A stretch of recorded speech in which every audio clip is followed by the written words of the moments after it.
Olá pessoal, então eu vou apresentar para vocês aqui o aparato experimental do experimento 9, espelhos e lentes, cujo roteiro foi apresentado para vocês em outro vídeo. Então nós temos aqui a fonte de luz e essa letra F passa a ser o objeto. Aqui tem um trilho a partir do qual as lentes e o espelho podem ser transladados. Essa base, como vocês podem ver, ela tem um orifício a partir do qual é possível ler a escala. E lá está o anteparo onde é projetada a imagem.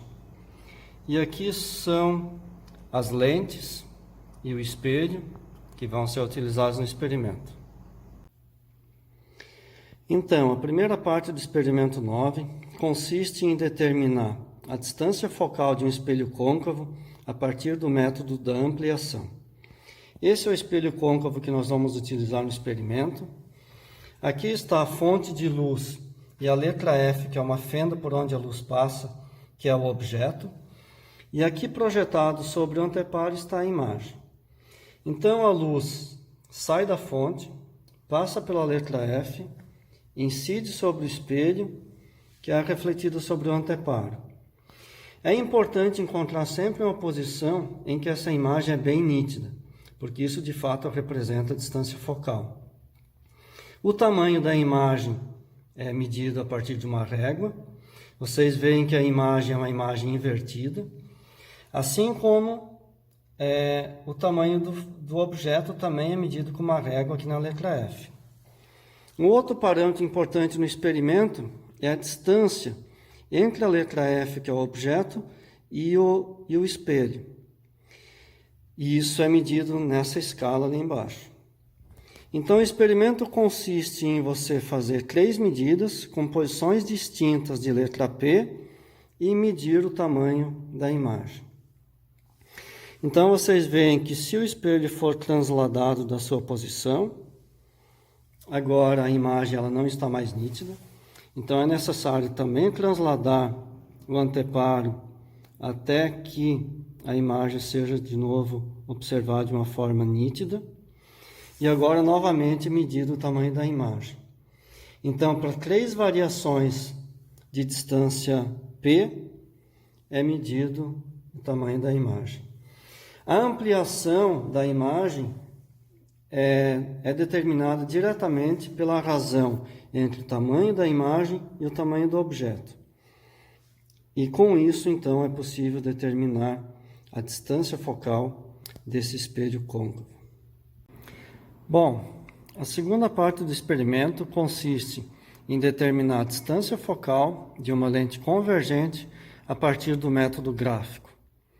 Então, essa é a lente convergente, a lente B. Ela tem distância focal conhecida e que será fornecida na tabela de dados. A luz, então, ela sai da fonte, passa pelo objeto que é a letra F, atravessa a lente e é projetada sobre o anteparo e, novamente, o anteparo ele tem que ser posicionado de forma a ver uma imagem nítida. Os outros parâmetros importantes do experimento são a distância P, que é a distância entre o objeto e a lente, e a distância P', que é a distância entre a lente e a imagem. Esse experimento é feito para 5 posições distintas de distância P e distância P', e assim, a partir do método gráfico, é determinada a distância focal. Então, vocês veem que se a lente for transladada um pouco, então a posição, a distância P, ela é variada. Com isso, a imagem ela já ficou desfocada, ela não está mais nítida. Então é necessário também transladar a imagem até a posição em que ela fica novamente nítida.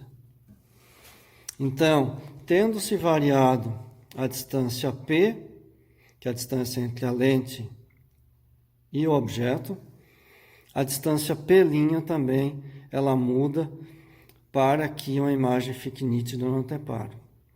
Então, para 5 posições distintas, utilizando o método gráfico, vocês são capazes de calcular a distância focal dessa lente e comparar com o valor fornecido, que é o valor nominal da lente. Na terceira parte do experimento, vamos determinar a distância focal de uma lente convergente a partir do método de Bessel. A lente convergente utilizada nesse experimento é a lente C, cuja distância focal também é fornecida na tabela de dados. Mas vamos inicialmente lembrar do método de Bessel. O método de Bessel consiste em determinar as duas posições focais de uma lente convergente quando vista a imagem projetada no anteparo.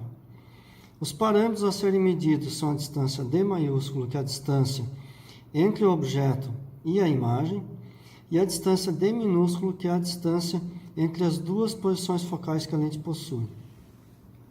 Olhando para essa equação, então, a distância focal ela depende simplesmente do d maiúsculo e do d minúsculo, e na condição interessante em que o d minúsculo é igual a zero, o f é simplesmente igual a d maiúsculo dividido por 4.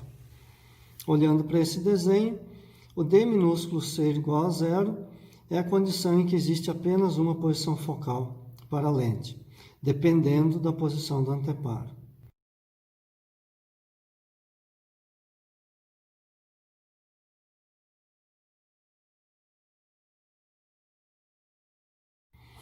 Então, no experimento aqui, nós vemos aqui a lente, tem uma imagem na posição focal projetada. Eu vou agora transladar a lente na direção do anteparo, e o que vamos ver é que essa imagem nítida ela vai desaparecer, e à medida que eu vou aproximando, chega uma condição em que aparece uma outra imagem nítida. Então, essa é uma posição focal e essa aqui é a outra posição focal. Medindo-se a distância entre essas duas posições focais, nós temos a distância d minúsculo. E a distância d maiúsculo é a distância entre o objeto e o anteparo. Agora eu vou demonstrar para vocês a situação em que só existe uma posição focal. Eu aproximei um pouco mais o anteparo, vejam que agora a imagem não está mais nítida. Eu translado a lente, eu encontro uma posição focal, mas se eu continuar transladando a lente, não existe mais uma segunda posição focal. Então, nessa condição, nessa posição do anteparo, existe apenas uma posição focal, que é essa. À medida que eu venho para cá, também não existe mais foco. Então, com isso, é possível encontrar a posição em que existe apenas um foco e com uma distância d maiúsculo específica, que é a distância entre o objeto e o anteparo. Com esses dados, então, vocês conseguirão calcular a distância focal da lente. A quarta e última parte do experimento 9 consiste em utilizar o método do acoplamento de uma lente convergente e uma lente divergente para determinar a distância focal da lente divergente. Então, nós temos aqui duas lentes acopladas, uma convergente e uma divergente. Com distância focal da lente convergente conhecida, é possível, então, determinar a distância focal da lente divergente. O experimento, então, consiste em encontrar uma posição focal em que a imagem é nítida. Então, esse conjunto acoplado ele é rotacionado de 180 graus. E aí vemos que a imagem ela não está mais nítida, saiu-se da posição focal. Então, o sistema ele é transladado até se encontrar a nova posição focal. Então, nós temos dois conjuntos de medidas de distância P e P', antes e depois da rotação, onde P é a distância do objeto até o conjunto de lentes, e P' é a distância entre o conjunto de lentes e a imagem. Olhando aqui para o formulário, então nós vemos que a primeira medida de P e P' permite calcular o foco. Após a rotação, a segunda medida de P e P' permite calcular o foco novamente. e com isso calcula-se o valor médio focal nessas duas medidas.